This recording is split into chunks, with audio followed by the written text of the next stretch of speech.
श्री राम जय राम,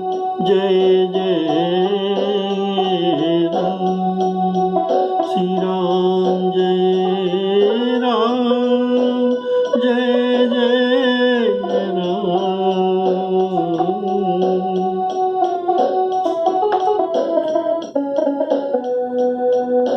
श्री राम जय राम, श्री राम जय राम, जय राम, श्री राम जय राम, जय राम, श्री राम जय राम, जय राम। सियावर रामचंद्र की जय। आदरणीय श्रोता बंधुओं को सादर सप्रेम राम राम कहकर आज का कथा प्रसंग को स्वागत करता हूँ। बोलिए सियावर रामचंद्र की जय। श्री राम जी का अवध प्रत्यावर्तन का समाचार सारा नगर में निमिष के अंदर व्यापी गई। सब जाने जैसे ही थे और जिस दशा में थे, जिस वेश में थे, ये तुरंत निकल पड़े। बोलिए सियावर रामचंद्र की जय। सब नगर में उपस्थित हो गए श्री राम जी को स्वागत करने के लिए। तो गोस्वामी जी यहाँ पे कहते हैं, अगर श्री रामचंद्र जी का रूपक चंद्रमा से दिया जाता है, जो पूर्णिमा के चंद्र, और अवध का रूपक समुद्र से दिया जाता है, तो पूर्णिमा के दिन समुद्र उछलता है और बढ़ जाता है। ऐसे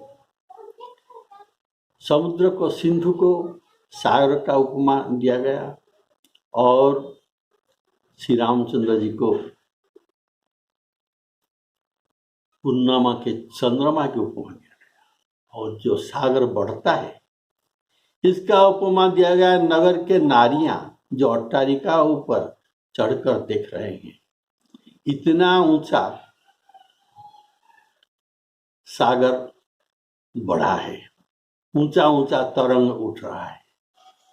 तो ये बात आपका विशेष रूप से डिस्कशन आपको पिछले एपिसोड में सुनाया जा चुका है।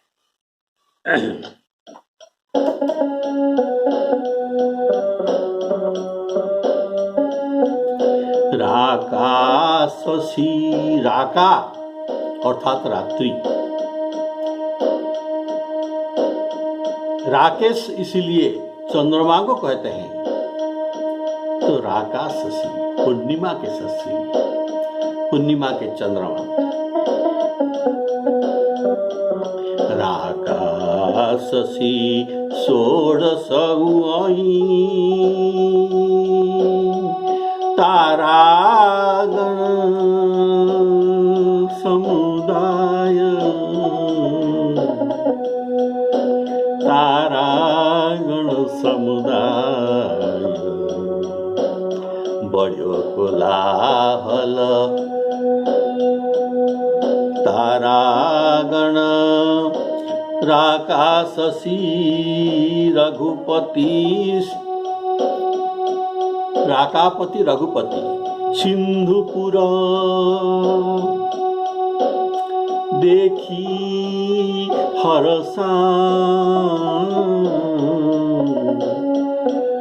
बढ़ो कोलाहल करत जनो नारी तरंग समान। इस दोहा का विशेष भाव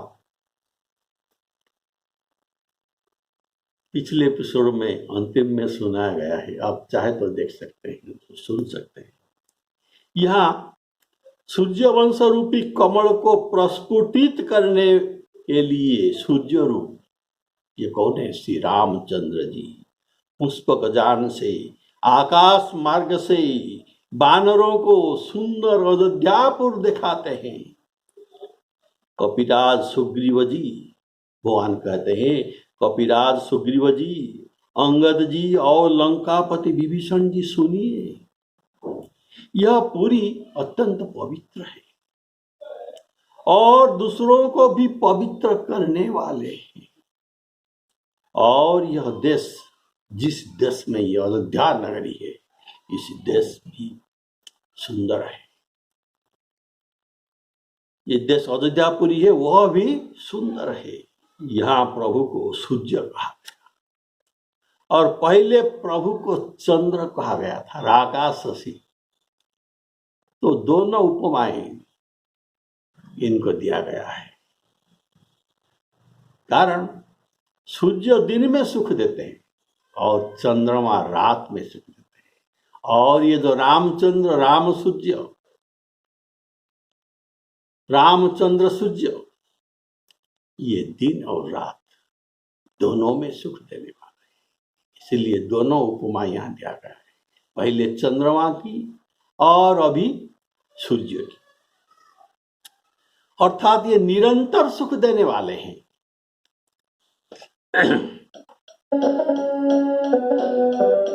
यहाँ भानुकुल कमल दिवाकर, यहाँ भानुकुल कमल दिवाकर, कपि न दिखावत नगर मनोहर,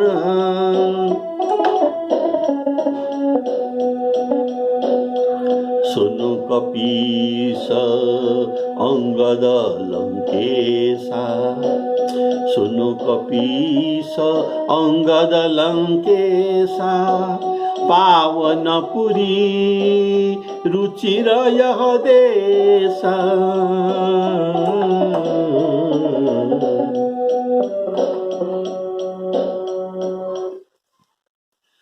नगर दिखाने का भाव, जिन्हें राम जी का कृपा होगा वह ही नगरी के महिमा को जान सकते हैं, अजथा अन्य दूसरा कोई नहीं जान सकते। सोई जानहि जेहि देहि जनाहि, जिसको प्रभु जनाना चाहते हैं नगरी का महिमा, वही केवल जान सकता है। इसलिए श्री राम जी सखाओं को बताते हैं। वानर वीर जी का, तो वानर वीर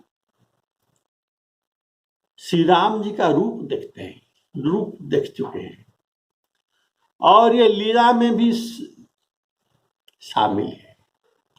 इनका नाम भी जप करते हैं, अर्थात नाम, रूप, लीला, ये तीनों प्राप्त था। लेकिन और एक नित्य पदार्थ पूरा ये प्राप्त नहीं था। तो अर्थात धाम, नाम, रूप, लीला, धाम, ये चारों कंप्लीट होना चाहिए। अर्थात नगर दिखाते हैं, अर्थात ये नगर एक अद्भुत पदार्थ है। कैसा अद्भुत पदार्थ जो बिना श्री राम जी के दिखाए इसका असली स्वरूप नहीं दिखाई। हम जो दिखते हैं ये असली स्वरूप नहीं है। असली स्वरूप तो श्री राम जी जब चाहे वो दिखा सकते हैं, वो जाना सकते हैं। यह है अयोध्या, अद्भुत नगरी। अतः वानरों को नाम, रूप, लीला धाम चारों पदार्थ प्राप्त हुआ जो सदा नित्य पदार्थ है। यह नगरी वंदनीय है। इसलिए गोस्वामी जी वंदना प्रसंग में अयोध्यापुरी को भी वंदन करते हैं। वंदौ अवधपुरी अति पावनी, वंदौ अवधपुरी अति पावनी। पाप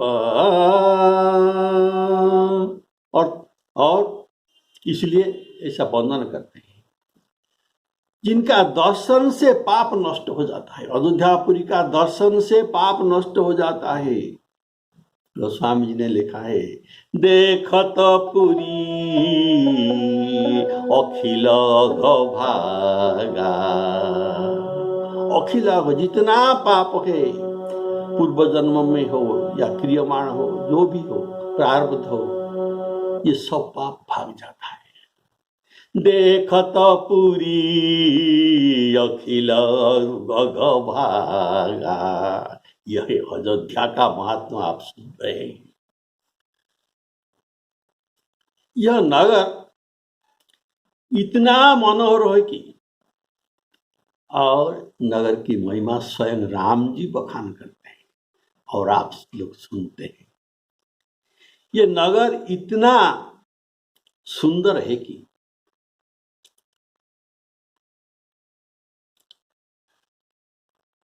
इतना मनोहर है कि नारद और सनकादि ऋषियों जो परम वैरागी, इसे देखने से अपने अपने वैराग्य भूल जाते हैं। तो ये कितना मनोहर और सुंदर न होगा। इसीलिए ये क्या करते हैं, प्रतिदिन दिन प्रति ये अयोध्या आते हैं और नगर को देखकर इनके वैराग्य भूल जाते हैं।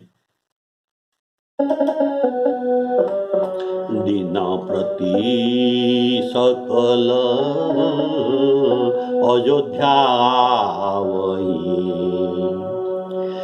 दिन प्रति सकल अयोध्या वही। देखी नगर विराग बिसरावही।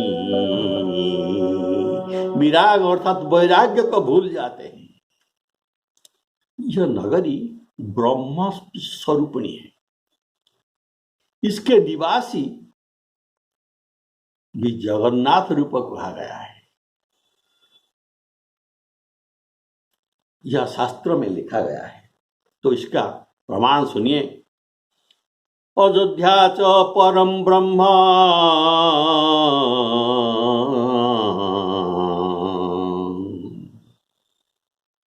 धाम, प्रभु के धाम। जैसे नाम परम ब्रह्म कहा जाता है, लीला भी वैसा है, रूप भी परम ब्रह्म है, ऐसे इनका नगरी भी परम ब्रह्म है, धाम। अयोध्या च परम ब्रह्म सरजु सगुण पुमान। ये प्रभु के सगुण रूप है। सरजु नदी और तत्निवासी जगन्नाथ सत्य सत्य वदाम्यहम। नहीं है, सत्य कहता हूं। यह शास्त्र का वाक्य है, मैं कुछ मन से नहीं कहता। तत्निवासी जगन्नाथ सत्य सत्य वदाम्यहम। देखिए, अयोध्या जो सप्त नगरी पाप हरने वाली है, जिनका नाम है अयोध्या मथुरा माया काशी कांची अवंतिका पुरी द्वारावतीश्चैव सप्तैते मोक्षदायिका। ये सप्त नगरी मोक्षदायिका शास्त्र में कहा गया है। इस सप्त नगरी में पहला नाम किसका है? अयोध्या मथुरा माया। अयोध्या का नाम पहले है, इसीलिए ये भगवान का मस्तक कहा जाता है। भगवान कहते हैं, यद्यपि सबने वैकुंठ का बखान करते हैं, ये बात प्रभु आकाश मार्ग से अयोध्या के सन्निकट अयोध्या अभी दिख रही है, और आकाश मार्ग से ये कपियों को अयोध्या का महात्मा बताते हैं, आप जो सुन रहे हैं। यद्यपि सबने वैकुंठ का बखान करते हैं, वैकुंठ क्या है? जो वेद पुराण में विदित है वही वैकुंठ, और जगत भी जानता है वैकुंठ के बारे में। पर अवधपुर के समान मुझे यह वैकुंठ प्रिय नहीं है। प्रभु ऐसा श्रीमुख से कहते हैं, अवधपुर के समान ये वैकुंठ मेरे लिए प्रिय नहीं है। यह बात कोई कोई जान सकते हैं, सब नहीं जान सकते।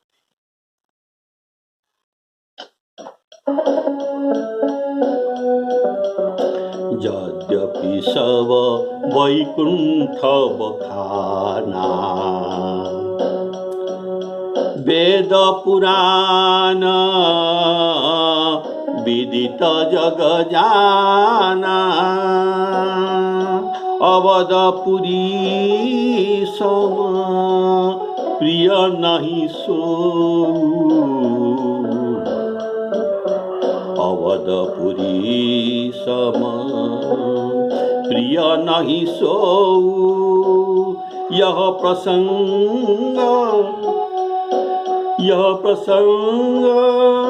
जानाई को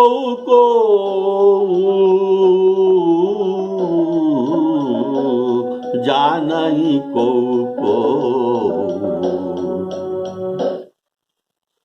वैकुंठ का अर्थ है विगत कुंठ जस्मात्, असौ वैकुंठ, असौ विकुंठ एवं वैकुंठ। इसका भाव है कि कुंठ अर्थात नाश, विकुंठ जिनका विनाश नहीं, जिसका विनाश नहीं होता, अर्थात यह अक्षय लोक है। वैकुंठ है अक्षय लोक। आप लोग वैकुंठ के बारे में भी सुने हैं। ऐसे वैकुंठ का उल्लेख शास्त्र में किया गया है। 5 वैकुंठ, कितना वैकुंठ? 5 वैकुंठ शास्त्र में उल्लेख किया गया है। पहला है क्षीर सागर वैकुंठ। जब श्रीमन नारायण निद्रा की प्रेरित करते हैं, तब निद्रावश स्वप्नावस्था को प्राप्त होते हैं, तब श्रीमन नारायण की इच्छा से संसार जड़ार्णव हो जाता है। तो ये है क्षीर सागर वैकुंठ। दूसरा है रमा वैकुंठ। ये रमा वैकुंठ वह है जहां सनकादि ने जय विजय को शाप दिया था। तीसरा वैकुंठ का नाम सुनिए, कारण वैकुंठ, जहां महाप्रलय समय में प्रकृति और पुरुष साम्यता को प्राप्त होते हैं, एक हो जाते हैं। फिर जब इच्छा करते हैं ये जगत वैसा ही हो जाता है। यह है कारण वैकुंठ। चौथा वैकुंठ है तो महावैकुंठ, जहां भगवान चतुर्विह अवतार में वास करते हैं। वासुदेव, संकर्षण, प्रद्युम्न, अनिरुद्ध, ऐसा चतुर्विह अवतार में प्रभु रहते हैं। यह है महावैकुंठ। और 5वां वैकुंठ है ये पद वैकुंठ। यह विरजा पार वैकुंठ है। उन वैकुंठ से वह गोलोक धाम भी कहा जाता है। जब भगवान करते हैं, ये गोलोक धाम है। और प्रभु कहते हैं मुझे वैकुंठ प्रिय है। मुझे वैकुंठ सब वैकुंठ मध्य समान प्रिय है, पर अवध के समान प्रिय नहीं है।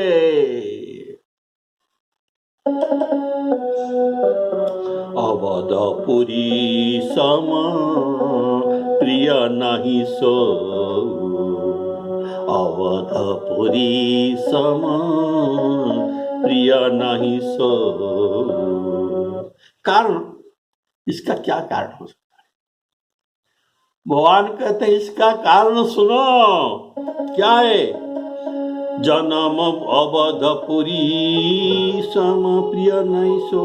ये मेरा जन्मभूमि है, यह प्रभु का लीला विभूति है, और लीला चरित्र श्री रामचंद्र जी को अत्यंत प्रिय है, इसीलिए अवध प्रभु का विशेष प्रिय है।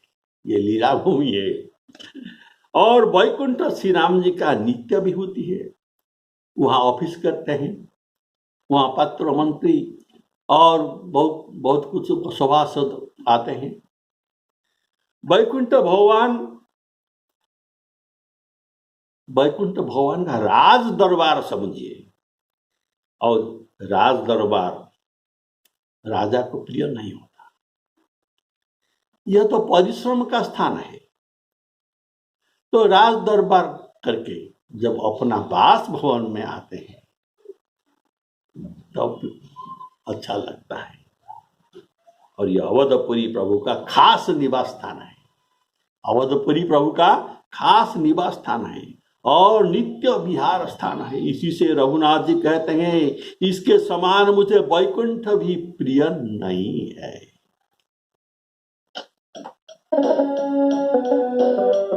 अवधपुरी सम प्रिय नहीं सो, अवधपुरी सम प्रिय नहीं सो। यह प्रसंग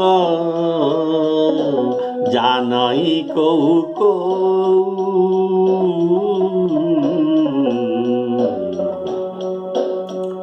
देखिए, सूरदास जी महाराज ये वैकुंठ के बारे में कुछ कहे हैं। ये कहते हैं मुझे वैकुंठ प्रिय नहीं है। सूरदास जी महाराज कहते हैं मुझे वैकुंठ प्रिय नहीं है। उनको पूछा गया अवधपुरी, तो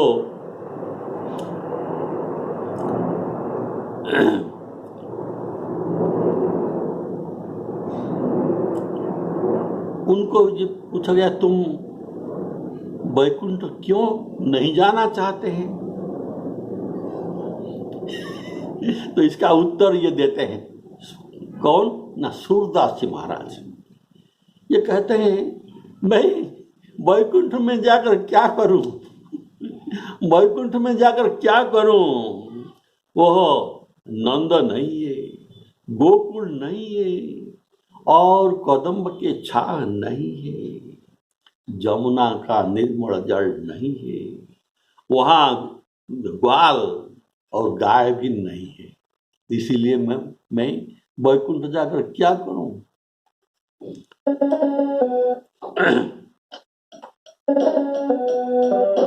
का करऊं वैकुंठ मह जाई, काह करऊं वैकुंठ मह जाई। वहाँ नहीं नंद, वहाँ नहीं गोकुल, नहीं तहाँ कदम्ब की छाही। काह करऊं वैकुंठ मह जाई। वह नहीं जल जमुना के निर्मल, वह नहीं ग्वाल बाल रुगाई। काह करऊं वैकुंठ मह जाई।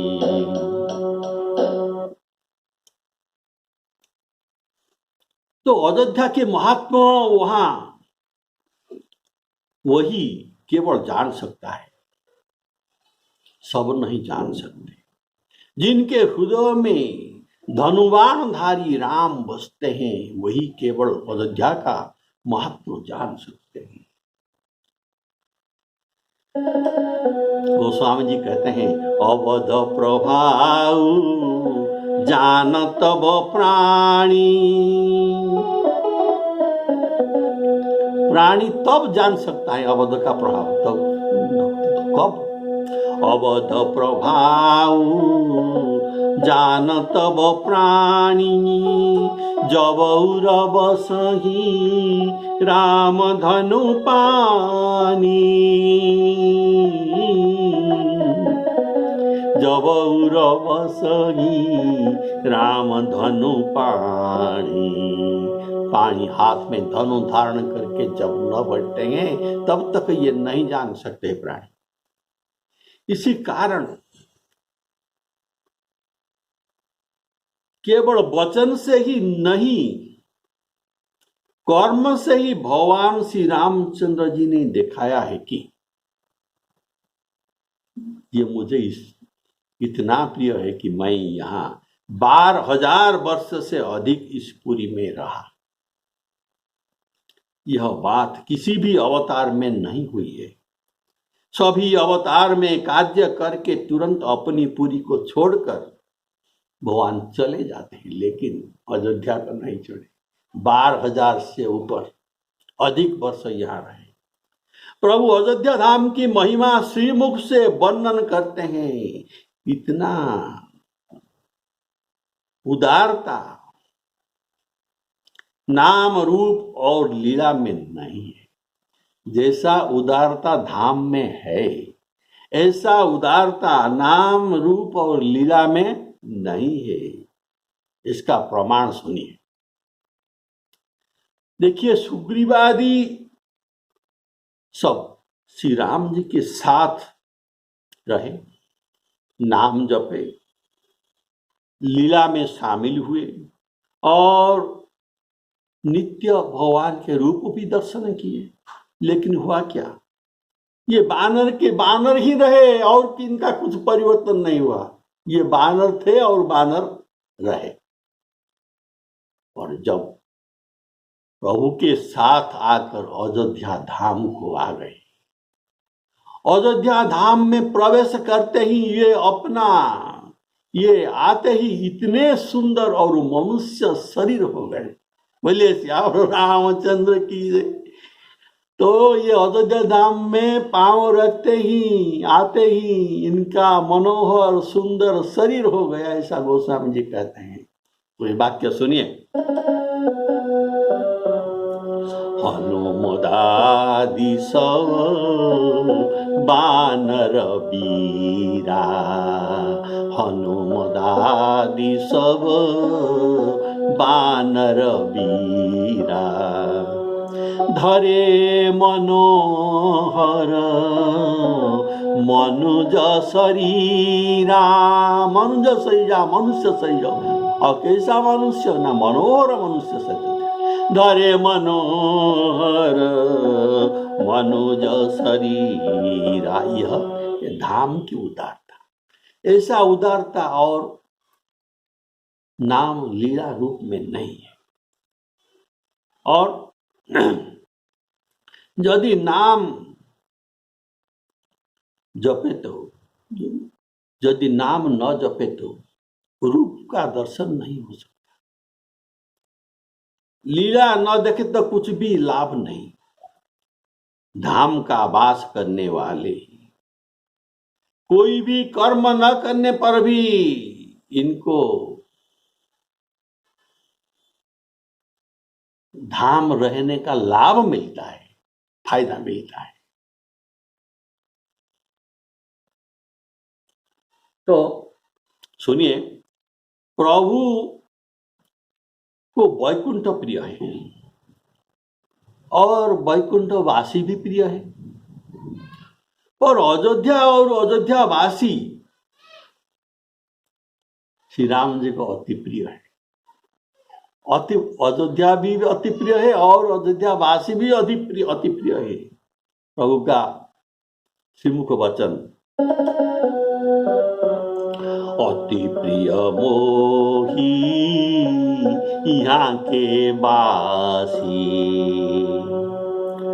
अति प्रिय मोही यहाँ के वासी। इसमें वास करने से क्या फायदा होता है, सुनो। मम धाम दा पुरी सुख राशि,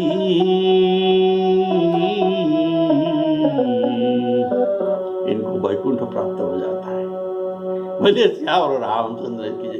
केवल वास करने से, कुछ भी साधन न करने से भी वैकुंठ प्राप्त हो जाता है। देखिए, अयोध्यावासी संत कहते हैं, एक प्रसिद्ध संत कहते हैं 4 प्रकार के अयोध्या के वासी हैं। तो जिनका जन्म अयोध्या है, अयोध्या में है, जो अयोध्या में जन्म है और इनको जन्मभूमि मानते हैं, ये प्रथम प्रकार के अयोध्यावासी हैं। और जिनका जन्म दूसरे जगह में हुआ था पर अभी उसे छोड़कर अयोध्या में वास करते हैं, ये भी अयोध्या अवधवासी है। तीसरा श्रेणी का है जो अयोध्या को आते जाते रहते हैं, लेकिन यहाँ नियम से नहीं रहते, लेकिन आते जाते रहते हैं। साल में 1-2 बार, 4 बार, 5 बार इत्यादि आते हैं, ये भी अवधवासी कहा जाता है। और तीसरे और जो चौथे दर्जे का अवधवासी ये भी है कि जो अवध देखा नहीं, अवध जाते नहीं, जाए ही नहीं, पर मन उनका यहाँ से लगा रहता है, सदा अयोध्या में इनका मन लगा रहता है, ये भी अवधवासी कहा जाता है। लेकिन अयोध्या महारानी ये चारों को अत्यंत दयालुता से सबको कृतार्थ करने में गिन लेते हैं, इन सब का कृतार्थ हो जाएगा। यह एक विशिष्ट संत साकेत निवासी जुगलानन्य शरण जी महाराज, उनका श्रीमुख का वाक्य है। एक अयोध्या के प्रसिद्ध संत, सिद्ध संत। तो इन सबको ममधामना अथवा ये 4 प्रकार को अवधवासियों को मेरा धाम प्राप्त होता है, अर्थात सालोक्य मुक्ति मिलता है। सालोक्य मुक्ति अर्थात भगवान के लोक में ये वास करते हैं, और भगवान के लोक में वास करे तो भगवान को भी प्राप्त होता है और उनका लोक भी प्राप्त होता है, दोनों प्राप्त होता है। धाम भी मिलता है और प्रभु भी प्राप्त होते हैं। प्रभु के श्रीमुख से अवध महात्मा सुनकर वानर बहुत सुख माने और अवध को धन्य धन्य कहे।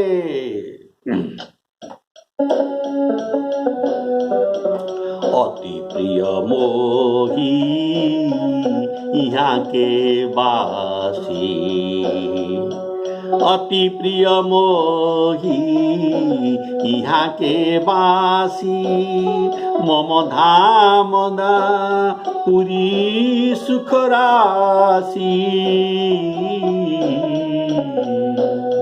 हर से सब कपि सुनि प्रभु बानी, धन्य अवधयो राम बखानी, धन्य अवधयो राम बखानी। दया सागर श्री रामचंद्र जी ने सब लोगों को आते देखा, आकाश मार्ग से देखा। अयोध्या के नगरी के लोग सब आ गए हैं और दौड़ते हैं। तो प्रभु ने विमान को पृथ्वी पर उतरने की आज्ञा दी। जमीन पर उतरने की आज्ञा दे दी। तब वह पृथ्वी पर उतर गया। पुष्पक विमान अयोध्या के भूमि पर उतर गया। उतर कर प्रभु ने तत्क्षणात पुष्पक जान को कहा कि तुम अपने पति कुबेर के पास तुम चले जाओ। तब श्री रामचंद्र जी की प्रेरणा और आज्ञा पाकर ये पुष्पक जान हर्ष और विषाद के साथ चला। देखिए, जान सब सुनता है, करता है, समझता है, वहां कोई ड्राइवर या पायलट नहीं है। ऐसा अद्भुत जान है। नो पेट्रोल, नथिंग, कुछ भी जरूरत नहीं है। केवल जो बैठा है उनके कहने के मात्र का काम है। बोलिए सियावर रामचंद्र की जैसा अद्भुत वैज्ञानिक रहस्य हिंदू शास्त्र में छिपा हुआ है। बोलिए सियावर रामचंद्र की जय। तो आवत देखी लोग सब कृपा सिंधु भगवान, कृपा सिंधु भगवान। नगर निकट प्रभु प्रेरेऊ, उतरेऊ भूमि विमान, उतरेऊ भूमि विमान। उतरी कहेऊ प्रभु पुष्प कहीं, तुम कुबेर पही जाओ। कारण ये विमान कुबेर का था। प्रेरित राम चले सो,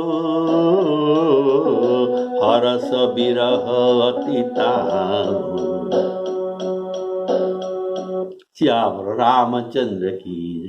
अभी तो श्री रामचंद्र जी अयोध्या आ गए और ये अयोध्यावासी इनका कैसा स्वागत करते हैं और ये सबसे कैसे मिलते हैं। इतना विरही का विरहाग्नि को कैसे शांत करते हैं। तो हम भी उनके साथ मिलकर हमारा इच्छा भी पूरी कर सकते हैं। बोलिए सियावर रामचंद्र की जय। श्री सीतारामार्पणमस्तु।